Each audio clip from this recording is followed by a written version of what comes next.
বৈষম্য বিরোধী ছাত্র আন্দোলনে পুলিশের গুলিতে বাম চোখে আঘাত পায় নরসিংদীর আশরাফুল ইসলাম।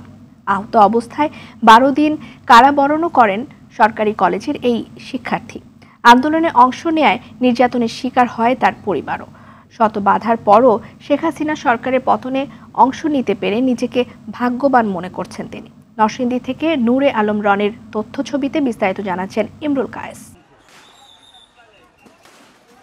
18 জুলাই বৈষম্য বিরোধী ছাত্র আন্দোলনে সারা দেশের মতো উত্তাল ছিল নরসিংদী। ছাত্র আন্দোলন দমনে এলোপাথারি গুলি ছড়ে পুলিশ, আহত হয় বহু শিক্ষার্থী।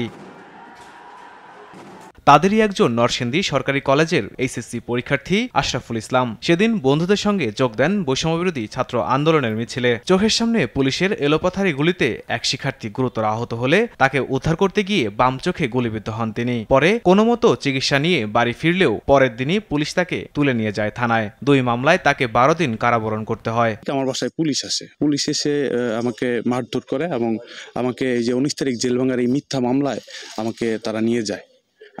যখন আমার বাসা থেকে আমাকে নিয়ে যায় তখন আমার চশমাটা ফেলে দেয়। আমি প্রায় 12 দিন এভাবে জেল কেটেছি, মানে এক চোখ বন্ধ করে। আসলে স্বাধীনতার স্বাদ, বিজয়ের উল্লাস, এর কাছে আমার একটা চোখ হারানোর ভয় বা শঙ্কা একদমই তুচ্ছ।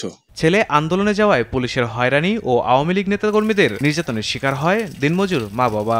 শরীরে সব অচল হয়ে গেলে কিছু না কিছু অচল হয়ে চলা যায়, কিন্তু চোখ দিয়া বাত হয়ে গেছে, ওনার চলার মতন বাউত আর নাই।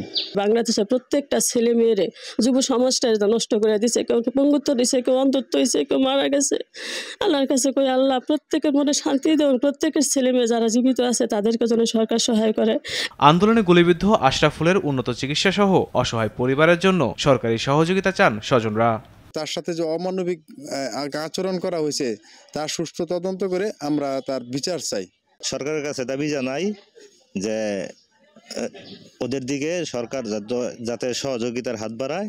বৈষম্য বিরোধী আন্দোলনে হতাহতের ঘটনার সুষ্ঠু বিচার সহ ক্ষতিগ্রস্ত পরিবারের পাশে দাঁড়াবে সরকার, এমনটাই প্রত্যাশা স্থানীয়দের। ইমরুল কায়েস, RTV।